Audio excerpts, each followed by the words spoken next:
Hey guys, what's up? So this video is part 2 on the news leaks, rumors, findings, and speculations so far into July. If you want to check out my first video, I'll have the link down in the description. In the last video, one of the things I covered was the audio file found in Warzone mentioning Call of Duty 2020 reveal and linking directly to the original Black Ops 1 campaign, storyline, and chain of events. So be sure to watch that video, a lot of good stuff. So starting off this video, we're going to talk about a couple of tweets by Victor, someone who has dropped very credible leaks in the past, and he states that he will not leak Call of Duty 2020, and that at the moment, the only information he really knows about the game is that Zombies has great innovation, but any other information he is not going to release. He then states that Call of Duty 2020 is bad, and he doesn't want to release any more information, but we can look forward to Zombies.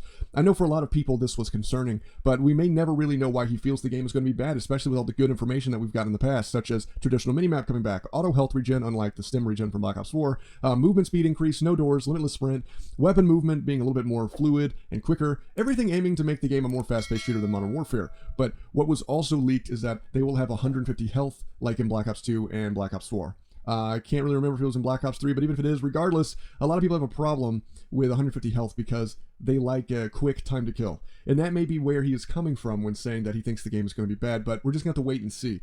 Our next piece of news is actually the fact that Call of Duty 2020 was added to the list of NVIDIA controller settings. This is one of the more recent developments, but it's a good sign that the reveal is within the next 4 weeks or so. Especially if they are planning on releasing a beta for the game, it would make sense that the controller settings for Call of Duty 2020 specifically were already be released. But with that said, if a beta does happen, it'll come extremely close after the reveal, considering how late into the year we already are. And there's a chance that it won't last long, but that's a whole other conversation.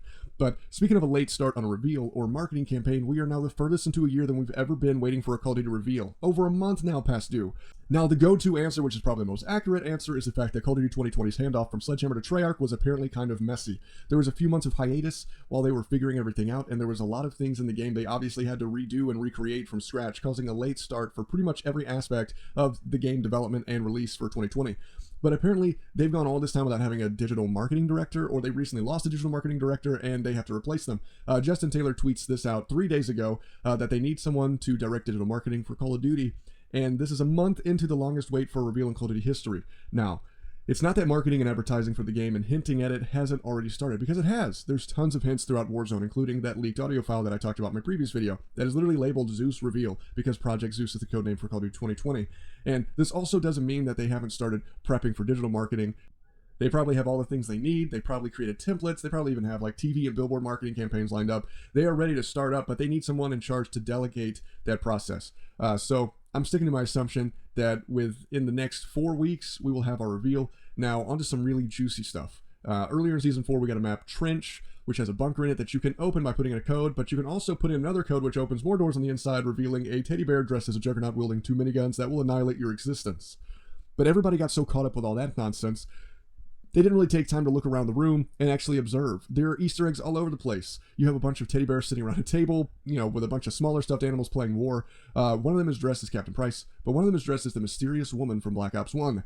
You can find the red-haired teddy bear once again sitting by this radio with a mic. Again, reenacting the mysterious double agent from Black Ops 1. You also have this image of what looks like a V1 or V2 style rocket, but I think it's one of those rockets they actually launch from the back of a vehicle. But either way, it's an older style rocket, not modern, showing its incorporation of one of the gas canisters from Modern Warfare's campaign. Now, I pointed out in one of my previous videos that the canisters of gas in Modern Warfare looks similar to the Nova 6 canisters from Black Ops, and how since both series of games are now taking place in the same universe, there's a chance that the Russians in Modern Warfare are using a gas they obtained in World War II, like we saw the Russians do with Nova 6 in the Black Ops 1 storyline. We also have the symbol on one of the machines, which closely resembles the symbol from Group 935. Last but not least, we have these two photos of these two gentlemen.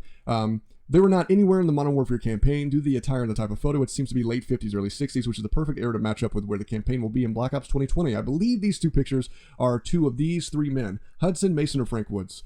We know they got new actors to play these characters, so we don't exactly know what they look like, but that to me seems to be the most likely answer, especially, it being found in a bunker with all these Black Ops 1 hints on a map that was released around the same time they added that audio file that talks about missions from Black Ops 1, quotes Reznov from Black Ops 1, and it has a list of songs that were used in the Black Ops 1 original soundtrack. I feel like these are pictures of the two main characters in the upcoming reboot of the game they keep dropping huge hints about. To me, it's the only thing that makes sense. Anyways, that's all I got for now. I hope you liked the video. Hopefully, July Part 3 will be huge. Like, share, subscribe, comment down below. Keep the conversation going, and I'll catch you guys next time.